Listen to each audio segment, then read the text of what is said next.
వయసు పైబడుతున్న కొద్దీ మనలో చాలా మందికి మూత్రగండాలు పెరుగుతూ ఉంటాయి. తరచూ మూత్రానికి వెళ్లాల్సి వస్తూ ఉంటుంది.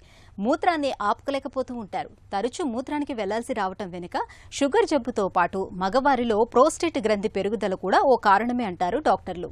ప్రోస్టేట్ గ్రంథిలో పెరుగుదల మూలంగా అతిమూత్రం, మూత్రాన్ని ఆపుకోలేకపోవటం వంటి ఇబ్బందులు తప్పించి ఇదేమంత ప్రమాదకరమైనదేమీ కాదు. కానీ కొంతమందిలో ఇవే లక్షణాలతో ప్రోస్టేట్ క్యాన్సర్ కూడా మొదలవ్వచ్చు. కాబట్టి ఒక వయసు వచ్చాక ప్రోస్టేట్ గ్రంథి పనితీరుపై ఎప్పుడూ ఒక కన్నేసి ఉంచాలి. ప్రోస్టేట్ క్యాన్సర్ను ముందే పసిగట్టడం గురించి ఇప్పుడు తెలుసుకుందాం.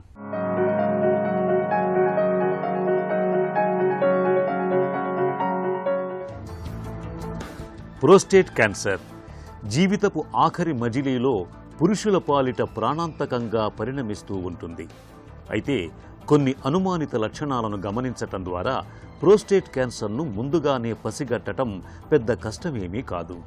తరచూ మూత్రానికి వెళ్లాల్సి వస్తున్నప్పుడు, మూత్ర విసర్జనలో మంట, మూత్ర విసర్జనకు చాలాసేపు పట్టడం, రాత్రి వేళల్లో ఎక్కువసార్లు మూత్ర విసర్జనకు లేవాల్సి రావటం, ధార తగ్గటం, మలి వయసులో ఇవన్నీ ప్రోస్టేట్ గ్రంథిలో అనారోగ్యాన్ని పట్టి చెప్పే అనుమానిత లక్షణాలు.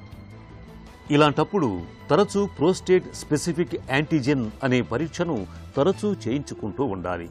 రక్తంలో PSA శాతాన్ని బట్టి ప్రోస్టేట్ గ్రంథిలో క్యాన్సర్ ఆనవాళ్లను ముందుగానే గుర్తించి తగిన చికిత్సతో పాటు నివారణ చర్యలు తీసుకునే అవకాశం మనకు ఉంటుంది.